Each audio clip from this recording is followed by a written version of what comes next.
दिवाली की डेकोरेशन, पुराने कपड़ों का रीयूज और सर्दियों का एहसास होते ही इन कपड़ों का देखभाल कैसे करें हम, चलिए आज इस वीडियो में देखते हैं। हर काम को बहुत ही आसानी से आप कर पाएँ, इसके लिए आज हम लेकर आए हैं आप सभी के लिए बहुत ही आसान टिप्स एंड ट्रिक्स। घर की देखभाल, साफ सफाई, घर का डेकोरेशन, दिवाली फेस्टिवल की तैयारियां कैसे हम करें जो फटाफट से हमारे काम निपट जाएं और हमें बहुत ज़्यादा बर्डन भी ना पड़े। Hello everyone, welcome back to my YouTube channel. कैसे हैं आप सब? उम्मीद करती हूँ आप सब बहुत अच्छे होंगे। आप सभी लोग दिवाली की डेकोरेशन की तैयारियां कर रहे होंगे। ऐसे में आज हम कुछ आसान टिप्स एंड ट्रिक्स लेकर आए हैं आप सभी के लिए। काम कहाँ से शुरू करें, कैसे करें, और हम दिवाली से 10 दिन पहले, 15 दिन पहले अपने काम को शुरुआत करते हैं सफाई की, कपड़ों की देखभाल की, तो बहुत आसानी से दिवाली से पहले सारे काम निपट जाते हैं। मैं हर साल दिवाली की साफ सफाई कपड़ों से शुरुआत करती हूँ। दिवाली आते ही सर्दियों का एहसास होने लगता है। ऐसे में हमें सर्दी वाले कपड़े कुछ निकालने पड़ते हैं ट्रंक से, अलमीरा से, और कुछ गर्मी वाले कपड़े हमें रखने पड़ते हैं। सारे कपड़ों को पहले मैं धोकर अच्छे से पहले से रखती जाती हूँ, इकट्ठा कर लेती हूँ ताकि एक बार में हम उसे तह लगा कर रख सकें। और इसी समय हमें जितने भी पुराने कपड़ों का रीयूज़ करना होता है, जो हमें नहीं पहनना होता है या फिर जो बेकार कपड़े हैं या इस्तेमाल करना नहीं चाहते, उन्हें मैं अलग कर लेती हूँ ताकि मैं उसका कुछ बना सकूँ। अब मैंने यहाँ पर जितने भी मेरे शिफॉन के दुपट्टे हैं, जॉर्जेट के दुपट्टे हैं, कॉटन के दुपट्टे हैं, सिल्क के दुपट्टे हैं, सबको मैंने अलग कर लिए हैं क्योंकि कभी कभी ऐसा होता है ना, घर में हम दुपट्टा नहीं लेते हैं, सब ऐसे ही पड़ा रहता है, कहीं बाहर जाना होता तभी हम दुपट्टा लेते हैं। ऐसे में कुछ दुपट्टे ऐसे होते हैं जिसको हम ज़रूरत के समय खोजते हैं तो नहीं मिलते दुपट्टे, या फिर एक दुपट्टा निकालिए अलमीरा से तो 4 दुपट्टे निकल के गिर जाते हैं, अलग से काम बढ़ जाता है। तो ऐसे में हम क्या करें, जो हमारा काम भी कम हो, बढ़े ना, और हमारा अलमीरा भी सही से ऑर्गेनाइज रहे। अब यहाँ पर मैंने लिए हैं 4 से 5 पुराने हैंगर, जिसमें मैं अपने दुपट्टे को इस तरह से हैंग करूँगी। अब दुपट्टे को इस तरह से फोल्ड करने के बाद जब हम हैंग करते हैं ना, तो बिल्कुल नहीं गिरता है।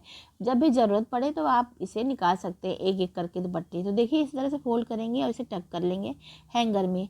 तो जितने शिफॉन के दुपट्टे हैं ना, मैं एक हैंगर में इस तरह से फोल्ड कर रही हूँ। जितने जॉर्जेट के दुपट्टे हैं वो मैं अलग करूँगी, जितने कॉटन के दुपट्टे हैं मैं अलग करूँगी उसको, और जितने भी एम्ब्रॉयडरी वाले दुपट्टे होते हैं, भारी दुपट्टे होते हैं जो हम पार्टी वगैरह में इस्तेमाल करते हैं, उसे मैं अलग रखती हूँ। अब यहाँ पर इसी तरह से हम सारे दुपट्टे रख लेंगे। तो देखिए, एक हैंगर में मैंने 4 दुपट्टे लगाए हैं। ये शिफॉन के और जॉर्जेट के दुपट्टे हैं एक साथ। इसी तरह से मैं 4-5 हैंगर तैयार करूँगी जिसमें हमारे सारे दुपट्टे आ जाएंगे।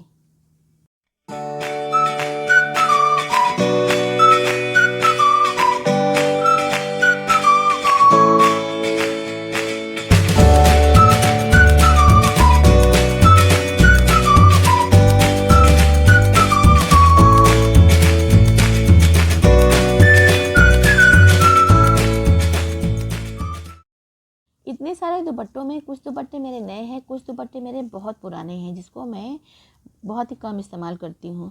तो इन सभी दुपट्टों को मैंने रख दिया है क्योंकि ये दुपट्टे बिल्कुल नए नए हैं, मेरे पुराने दुपट्टे भी और नए दुपट्टे भी। मैं दुपट्टों को बहुत कम इस्तेमाल करती हूँ। कभी कभी जैसे बाहर जाना हुआ या किसी फेस्टिवल में या फिर पार्टी वगैरह में, तभी मैं इस्तेमाल करती हूँ।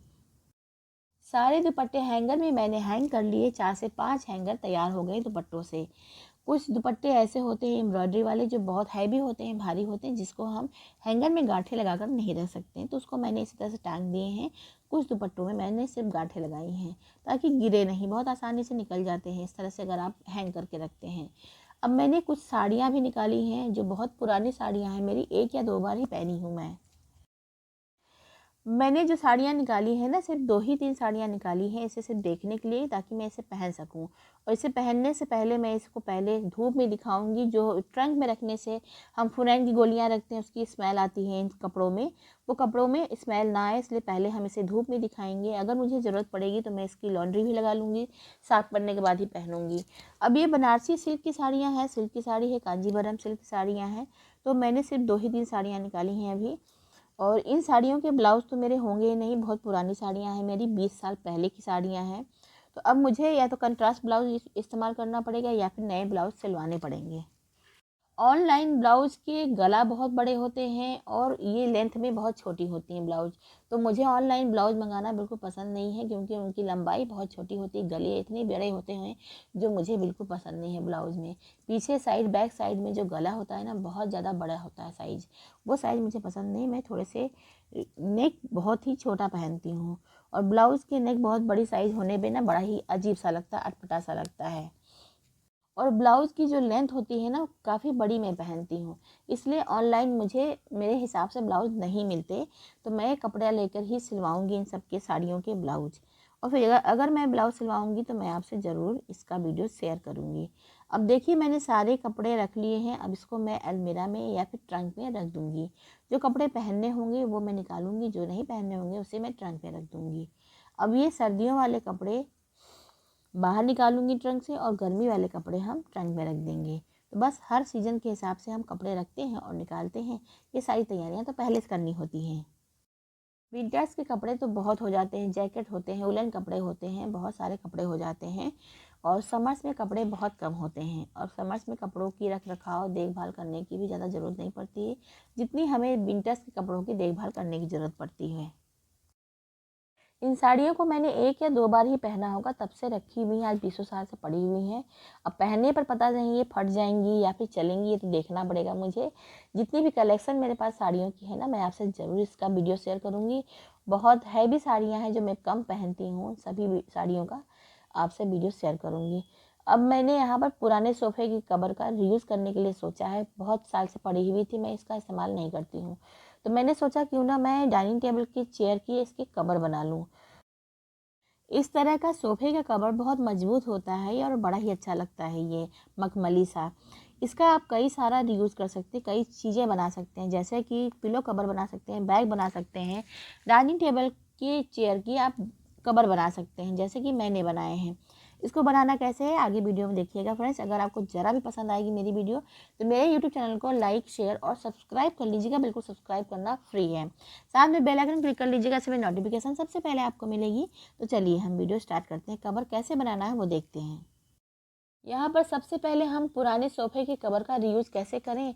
तो पुराने सोफ़े के कवर जो होते हैं ना, जो बीच वाले पार्ट का सोफ़ा होता है, जो बड़ी साइज़ का होता है, ऊपर वाले पार्ट और नीचे वाले पार्ट को एक साथ लगाइए और 3 भाग कर लीजिए। 3 पार्ट उसमें बने रहते हैं, निशान भी बने रहते हैं सोफ़े के कवर में।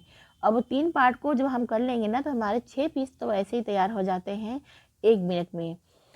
जब 6 पीस तैयार हो जाएंगे तो उसमें से 1 पीस उठाएंगे, उसे फोल्ड करेंगे, साइड साइड से हम सिलाई लगा देंगे। और नीचे का पार्ट जो होता है थोड़ा सा बड़ा होता है, नुकीला निकला रहता है सोफे के कवर में, उसे आप काट कर बराबर कर दीजिए और नीचे सिलाई कर दीजिए। इसी तरह से सारे सोफे के कवर को मैंने रीयूज़ किया है। डाइनिंग टेबल की कुर्सियों का मैंने कवर बनाकर मुश्किल से आधे घंटे में मैंने सिलाई कर ली है। डाइनिंग टेबल की सारी कुर्सियों का मैंने कवर बना लिया। इलेक्ट्रिक मशीन से सिलाई करना बड़ा ही आसान होता है, लेकिन इसको पावर प्लग की ज़रूरत पड़ती है। तो जब भी मुझे सिलाई करना होता है मैं इसे डाइनिंग टेबल पर रखकर सिलाई करती हूँ, क्योंकि मुझे यहाँ पर पावर प्लग मिल जाता है सिलाई करने के लिए। अब मैंने इसी तरह से सारी चेयर के जो कवर्स है ना, सारे हमने बना लिए हैं, और देखकर तो बड़े ही सुंदर लग रहे हैं। इतना अच्छा लगता है, कोई चीज़ हम तैयार करते हैं, बनाते हैं ना अपने हाथों से, तो बहुत ही खुशी मिलती है, बड़ा ही अच्छा लगता है, मन को सुकून मिलता है। और सबसे ज़्यादा अच्छा लगता है कि पैसों की बचत भी हो जाती है। हज़ारों रुपए खर्च करके हम डाइनिंग टेबल की कवर लाते हैं हर बार दिवाली पर। इस बार मैंने सारी पुरानी चीज़ों का ही रीयूज़ किया है, कुछ भी मैंने नया नहीं लिया है। पुरानी चीज़ों का हम रीयूज़ नहीं करेंगे तो वो आगे बढ़ते जाते हैं। जब भी हर बार हम नया सामान लाते हैं तो पुरानी चीज़ें इकट्ठा करके रख लेते हैं। अब उसका इस्तेमाल करना भी ज़रूरी है। हम उसका रिसाइकिल कर सकते हैं, रीयूज़ कर सकते हैं, सारी चीज़ों को पर इस्तेमाल कर सकते हैं। जो भी आप इसके बैग वगैरह भी बना सकते हैं, पिलो कवर बना सकते हैं, आप इसके डाइनिंग टेबल के कवर भी बनाना चाहें तो बना सकते हैं। इसको जोड़कर लेस वगैरह लगा कर बनाएंगे ना तो बड़े ही अच्छे बनेंगे। अब मैंने यहाँ पे सारी चेयर्स की कवर बना लिए हैं, बड़े ही अच्छे बने हैं। देखिए कितने सुंदर लग रहे हैं ये। अब लगाकर मैं आपको दिखाती हूँ कितने अच्छे लग रहे हैं। अब मैंने यहाँ पर कर लिए हज़ारों रुपए की बचत। मार्केट जाकर मैं इनके डाइनिंग टेबल की कवर ले आती, कुर्सियों की कवर ले आती। इससे अच्छा था कि मैंने अपना पुरानी चीज़ों का ही रीयूज़ कर लिया। कितना अच्छा लग रहा कवर देखिए। अब ये डाइनिंग टेबल मेरा बहुत पुराना है, मेरे फादर इन लॉ का ही बनाया हुआ है सारी चीज़ें, और कई सालों से ये इसी तरह से है, इसके कुछ प्लाई वगैरह निकल गए हैं। तो जब मैंने कवर लगा दिए ना, देखकर बड़े ही अच्छे लग रहे हैं। बिल्कुल लग नहीं रहा है ये कि पुराना डाइनिंग टेबल का चेयर ख़राब हो गया है या प्लाई निकला हुआ है। तो आप अपने घर को इसी तरह से डेकोर कर सकते हैं, अपने घर को सजा सकते हैं, सारी चीज़ों को इस तरह से ऑर्गेनाइज कर सकते हैं। अब मैंने डाइनिंग टेबल के कवर तो बना लिए हैं। डाइनिंग टेबल के ऊपर का कवर मैंने यहाँ पर, मेरी एक पुरानी साड़ी थी कोटा की, कॉटन की साड़ी, तो मुझे सफाई में मिल गया, तो मैंने इसके ऊपर लगा कर देखा तो मुझे बड़ा ही पसंद आया, बड़ा ही अच्छा लगा। एक सेट तैयार हो गया मेरे डाइनिंग टेबल का। तो देख सकते हैं ना, डाइनिंग टेबल का पूरा सेट एकदम एक जैसा लग रहा है। बिल्कुल साड़ी भी मैचिंग की है और कवर भी मैचिंग का है, तो मुझे अलग से कुछ लगाना नहीं पड़ेगा। अगर बाद में मुझे ज़रूरत पड़ेगी तो मैं इस साड़ी को हटाकर कुछ और भी लगा सकती हूँ, मैट वगैरह लगा दूँगी। तो देखिए इसी तरह से हम अपने घर को ऑर्गेनाइज कर सकते हैं, पुरानी चीज़ों का रीयूज़ कर सकते हैं घर को सजाने संवारने में। अब ये डाइनिंग टेबल मेरा बहुत पुराना है, मेरे फादर इन लॉ का ही बनाया हुआ हर चीज़ है। तो पुरानी चीज़ों से बड़ा ही मोह माया होता है, बहुत ही प्यार होता है मुझे। मैं पुरानी चीज़ों को हटाना पसंद नहीं करती हूँ। मुझे लगता है कि इसी को ठीक कर लेंगे तो हमारा काम चल जाएगा, तो क्यों पैसे बर्बाद करना। और हम चाहें तो इसे हटाकर नया ले सकते हैं, डाइनिंग टेबल यहाँ पर लगा सकते हैं, लेकिन हमें पैसे बर्बाद करने से अच्छा है कि मैं पुरानी चीज़ों को ही डेकोर करके इस्तेमाल कर सकूं। तो इसको हम चाहेंगे तो जब चाहेंगे बनवा लेंगे, इसे सही करवा लेंगे बढ़ई बुलाकर, लेकिन जब तक हम नहीं करा पा रहे हैं इसे हम इसी तरह से ऑर्गेनाइज करके इस्तेमाल करेंगे। अब डाइनिंग टेबल को दूर से मैं आपको दिखा रही हूँ, देखिए कितना अच्छा लग रहा है, बड़ा ही अच्छा लग रहा है। बिल्कुल सेट तैयार हो गया डाइनिंग टेबल का मेरा, बिल्कुल ऐसा लग रहा है ये नए हम लेकर आए हैं कवर डाइनिंग टेबल के। मुझे तो बड़ा ही अच्छा लग रहा है, मुझे तो बहुत सुकून मिल रहा था, बहुत ही खुशी मिल रही थी। अपने हाथों से कुछ हम बनाते हैं ना, तो मुझे बड़ा ही अच्छा लगता है। इसी तरह से हम अपने सारे काम निपटाते जाएंगे। तो थोड़े थोड़े काम अगर हम करते हैं आराम से, 15 दिन पहले दिवाली के, तो धीमे धीमे सारे काम ख़त्म हो जाते हैं आराम से। बहुत ज़्यादा बर्डन भी नहीं पड़ता, बहुत ज़्यादा टेंशन भी नहीं होती है। और मैंने साफ़ सफाई भी धीमे धीमे करना शुरू कर दिया है। हमारी हेल्पर आती है तो सुबह झाड़ू पोछा और कुछ साफ़ सफाई भी वो करके जाती है। बाकी जो हमें करना होता है और साफ़ सफाई तो हम करते ही हैं। और अकेले ही धीमे धीमे करके हम अगर करते जाएँ सारा काम, तो बहुत आराम से हो जाता है, बहुत टेंशन भी नहीं होती है। अब हमें काम करना है एकदम आराम से रिलैक्स होकर, और 15 दिन पहले से आप शुरुआत कर दीजिए, सारे काम धीमे धीमे निपट जाएंगे। तो फ्रेंड्स, अगर आपको मेरी वीडियो ज़रा भी पसंद आई हो तो मेरे चैनल को लाइक शेयर और सब्सक्राइब कर लीजिएगा। हाँ, अगर पहली बार चैनल पे हैं मेरे और आप मेरे यूट्यूब चैनल को सब्सक्राइब नहीं किए हैं तो प्लीज़ सब्सक्राइब कर लीजिए, बिल्कुल फ्री है। साथ में बेल आइकन क्लिक कर लीजिएगा, इससे मेरी नोटिफिकेशन सबसे पहले आपको मिलेगी। तो मिलेंगे नेक्स्ट वीडियो में। Thank you, bye bye.